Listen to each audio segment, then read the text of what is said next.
Today we're going to look at the Gintani exhaust and the Capristo exhaust on the Lamborghini Aventador. And that includes all Aventadors, the LP700, the SV, the SVJ, so on. Now for those of you that don't know, and I mean I'm sure most of you know, but for those that don't, Gintani and Capristo are exhaust manufacturers for exotics such as Lamborghini, Ferrari, McLaren, and so on. So the exhaust systems we're taking a look at today will run you about $4,500 or so from Gintani, and the ones from Capristo will be in the $9,000 range. So I'm not going to keep you too long here. I don't want to talk. I want to hear these beautiful V12s. But let me say that first, we're going to judge this by hearing the stock exhaust first, so we have a baseline. We know what the Aventador sounds like. And then we're going to jump into the Capristo exhaust, and then right after that we're going to go to the Gintani exhaust. After we go through all of them, I'm going to give my final thoughts and which one I think is the best value, but I want your opinion. So before I even give my final thoughts, leave a comment, let me know which exhaust sounds the best, or if you prefer the stock. And if you do have an exhaust that you like, let me know why, and let me know if you think it's a good value. Now without further ado, let's hear the beautiful sound of the Lamborghini Aventador.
Now, before I give my thoughts, let me know your thoughts. Leave a comment below and let me know which was your favorite. My favorite, it's a tough one because I quite like the stock exhaust too. But the Gintani and the Capristo are just so loud and aggressive sounding. They're honestly the exact kind of sound I'd be looking for on an Aventador of my own.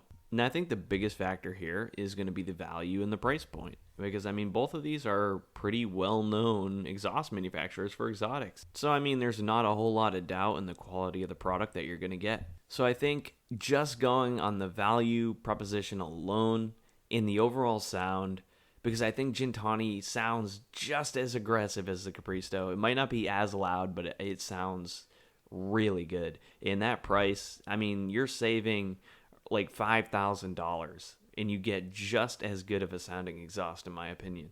So I personally have to give this to Gintani.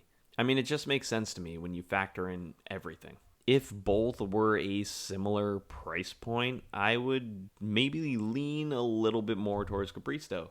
And yeah, that's not the case. And I'm very curious to see what you think. If you're new to the channel and you're not yet subscribed, please consider subscribing for more content like this. Thanks for watching, and I'll see you in the next video.